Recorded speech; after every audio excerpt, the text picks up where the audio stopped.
नमस्कार. आपल्यांना या यूट्यूब चॅनलवर आपणा सर्वांचं स्वागत. रामकृष्ण हरी माऊली. आज संत तुकोबराया आणि ज्ञानेश्वर माऊलींच्या पालखीचा मुक्काम पुणे शहरात आहे. परवा जगद्गुरु तुकाराम महाराज यांची पालखीनं देहूतून प्रस्थान केलं. त्या दिवशी इनामदारवाड्यात मुक्काम केला. दुसऱ्या दिवशी तुकाराम महाराजांची पालखी पुण्यानजीकच्या पिंपरी चिंचवड महानगरातील आकुर्डी येथे मुक्कामाला थांबली आणि काल सकाळी ती पुढं पुण्याकडे मार्गस्थ झाली. इकडं आळंदीतूनही संतश्रेष्ठ ज्ञानेश्वर माऊलींची पालखी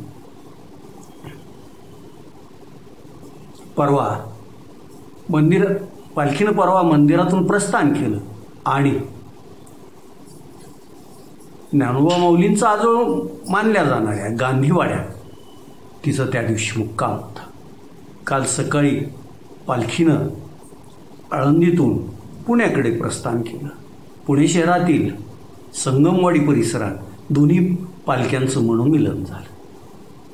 इथं पुणे विभागाचे आयुक्त, त्याचबरोबर पुणे शहराचे पोलीस आयुक्त यांनी पालख्यांचं स्वागत केलं.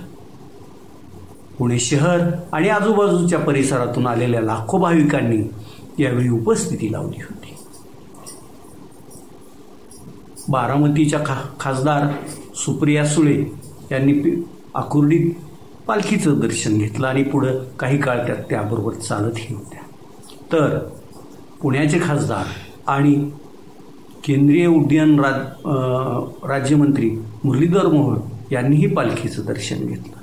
मात्र एक बाब सर्वांना जरा खटकली आणि काय कारण असावं की पुण्याचे पालकमंत्री असणारे, पुणे जिल्ह्यातीलच रहिवासी असणारे अजित पवार हे पालखीच्या स्वागताला किंवा दर्शनाला का उपस्थित नव्हते. तसं पाहिलं तर त्यांच्या पत्नी खासदार सुनेत्रा पवार या परवा आळंदी आणि देहूत पण होत्या. त्यांनी तिथं दोन्ही मंदिरात जाऊन दर्शन घेतलं आणि वारकऱ्यांबरोबर संवादही साधला होता.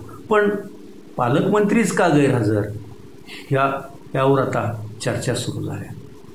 या पंढरीच्या वारीत राजकीयाला काही अर्थ नसतो, त्यांनी यावं की ना यावं हा तो त्यांचा प्रश्न, असं वारकऱ्यांचं स्पष्ट मत आहे. काल रात्री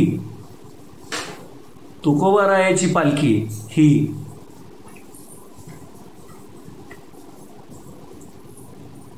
नानापेठेतील निवडुंग विठ्ठल मंदिरात मुक्कामास आहे. तर संतश्रेष्ठ ज्ञानोबा महाराजांची पालखी ही नानापेठेतील श्री पालखी विठ्ठल मंदिर किंवा ज्याला पासोड्या विठ्ठल मंदिर म्हणतात तेथे मुक्कामास आहे. आज दिवसभर पुणे शहर आणि आसपासच्या भागातील असंख्य भाविक पालखीच्या दर्शनासाठी मोठी गर्दी करत आहे. पालखीचा मुक्काम आज संपल्यानंतर उद्या सकाळी दोन्ही पालख्या हडपसरपर्यंत मागोमाग म्हणजे एकत्रितच हडपसरच्या गाडी तळापर्यंत प्रवास करतील आणि तेथून ज्ञानेश्वर माऊलींची पालखी ही सासवडकडे दिवेमार्गे प्रस्थान करेल. तर जगद्गुरु तुकोबरायांची पालखी ही पुढे लोणी काळभोर, उरुळी कांचन असं करत यवतकडे मार्गस्थ होणार आहे.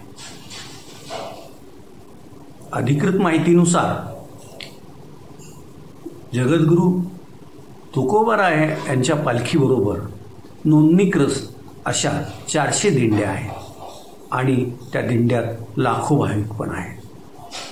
तर ज्ञानोबरायांच्या पालखीतही त्यापेक्षाही जास्त नोंदणीकृत दिंड्या असण्याची शक्यता आहे आणि या दिंड्याचं अगदी व्यवस्थित व्यवस्थापन केलेलं असतं. त्यांच्या मानाप्रमाणे त्यांना ते कुठे पालखीच्या मागे की पुढे असतील हे स्थान दिलं जातं.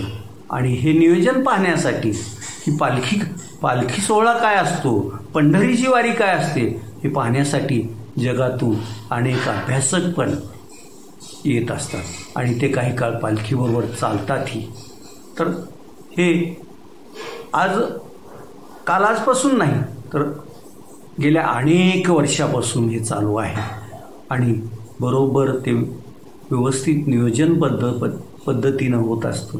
मुक्कामाच्या ठिकाणी सर्व व्यवस्था असते, सोबत प्रशासनानं दिलेला बंदोबस्त असतो. प्रशासन ही या सर्व वारकऱ्यांचं लक्ष, या वारकऱ्यांच्या सर्व बाबीवर लक्ष ठेवून असतं. महाराष्ट्र शासनाच्या आरोग्य विभागानं मुक्काम आणि पालखीसोबत आपला आरोग्य विभागाची टीम ठेवलेली आहे. त्यामुळं आता वारी ही तशी सुकर झाली आहे असं म्हणलं तरी चालेल, पण वारी ही वारीच असते. रामकृष्ण हरी.